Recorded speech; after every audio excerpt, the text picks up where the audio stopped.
मध्य प्रदेश में बुधनी और विजयपुर विधानसभा सीट पर उपचुनाव में इंडिया अलायंस में दरार आती दिखाई दे रही है, जहां समाजवादी पार्टी ने गठबंधन के उसूलों के खिलाफ जाकर बुधनी विधानसभा सीट पर कांग्रेस के बागी अर्जुन आर्य को उम्मीदवार घोषित कर दिया है, जिस पर बीजेपी भी इस गठबंधन पर निशाना साधती नजर आ रही है। और शिवराज सिंह चौहान ने कहा कि अंतर्विरोधों से जूझते लोग लड़ते भिड़ते रहेंगे। जैसा कि आपको मालूम होगा कि मध्य प्रदेश में रिक्त हुई बुधनी व विजयपुर सीट पर उपचुनाव होने जा रहा है, जिसकी 13 नवंबर को वोटिंग होनी है, जिसके लिए सभी पार्टियां अपने अपने प्रत्याशी उतारने में लगी हुई हैं। लोकसभा का चुनाव गठबंधन में एक होकर लड़ी कांग्रेस व समाजवादी पार्टी के बीच एमपी विधानसभा चुनाव में एकजुटता देखने को नहीं मिल रही है।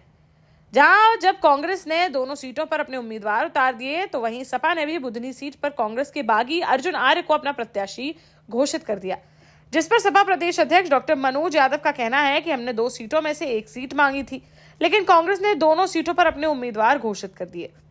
इसके बाद हमने बुधनी सीट पर अपना कैंडिडेट उतारा है। अभी विजयपुर सीट पे हम लोग इंडिया गठबंधन में हैं।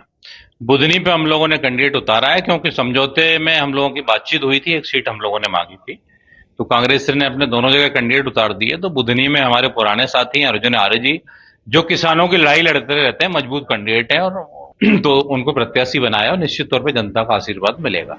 उधर सपा और कांग्रेस की इस रार पर मध्य प्रदेश के पूर्व मुख्यमंत्री व मौजूदा केंद्रीय कृषि मंत्री शिवराज सिंह चौहान ने कहा कि यह गठबंधन कहीं की ईंट कहीं का रोड़ा है। यह स्वाभाविक अलायंस थोड़ी है, यह तो कुछ स्वार्थी लोगों का गठबंधन है, जो समान स्वार्थ के आधार पर इकट्ठा होते हैं।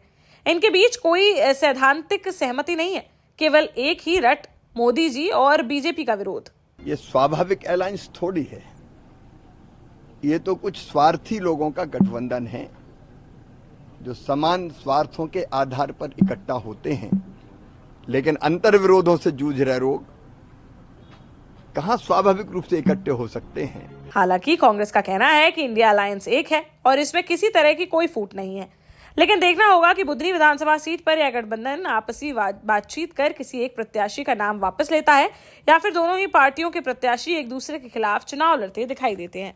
देश का जाना माना सैनफिन ग्रुप आपके लिए फिर लाया है झांसी में वास्तु के हिसाब से फ्लोर प्लान सहित एक शानदार टाउनशिप, जिसमें सुरक्षा की दृष्टि से सीसीटीवी, एक ही ग्रैंड गेट से एंट्री और एग्जिट, चौड़ी सड़कें, parking, car wash area, senior citizen and international fountain parks, swimming pool, gym, badminton, tennis आदि courts, school, hospital, shopping mart आदि कई सुविधाएं। इसीलिए तो हम झांसी में लोगों की पहली पसंद। 12 साल पहले अपने स्टार्टअप के साथ ही योग्य नेतृत्व, अनुभवी टीम और सक्षम सेंट्रलाइज और उत्तरदायी प्रबंधन के बल पर सबको घर गुणवत्ता के साथ समय पर घर की योजना के तहत सैनफिन समूह ने बहुत ही कम समय में 1500 से ज्यादा यूनिट्स को दिया है कब्जा। समय पर डिलीवरी से हमारे ग्राहकों में बढ़ा है विश्वास और मिली है संतुष्टि।